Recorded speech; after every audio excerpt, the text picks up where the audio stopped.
guys মানে আপোনালোকৰ কথা মাজত আৰু এটা কথা লৈ আহিলে মোৰ মনত পৰিছে বহুত দিন পিছত কথাটো মানে গাইজ এতিয়াতো বিয়াৰ চিজন আহিছে এই বিয়াৰ চিজনবিলাক কিছুমান মানুহ আছে গাইজ একজনক মাত্ৰ দুজন যাব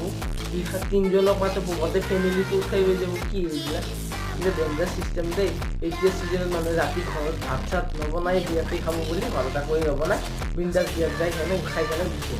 আৰু গাইজ কি ক'ব এনেকুৱা কিছুমান মানুহ আছে যে 7 টকা 70 টকাৰ জুইত দি কেনে 7জন মানুহে খাই আহিব 700 টকাৰ বস্তু খাই কেনে গুচি আহিব ৰাতি একো নাখাই খাই কেনে সোমাই থাকোঁ গাইজ কি ক'ম এইবিলাক মানুহৰ ওপৰত মোৰ বৰ খং উঠে দেই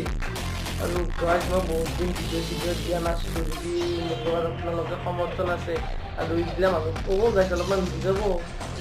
আৰু যি কিছুমান মানুহ আছে গাইজ ঘৰত জীৱনত পোলাও বিৰিয়ানী খোৱা নাই বিয়াত যাই কেনে ক'ব খাই কেনে ক'ব ভাল লগা নাই অলপমান কি হৈছে বেছি ভাল নহয় যদি এনেকৈ কৰি জানে নাই গাইজ এইবিলাক মানুহ বৰ খং উঠে দেই আৰু যদি সমৰ্থন আছে লাইক কমেণ্ট কৰি দিব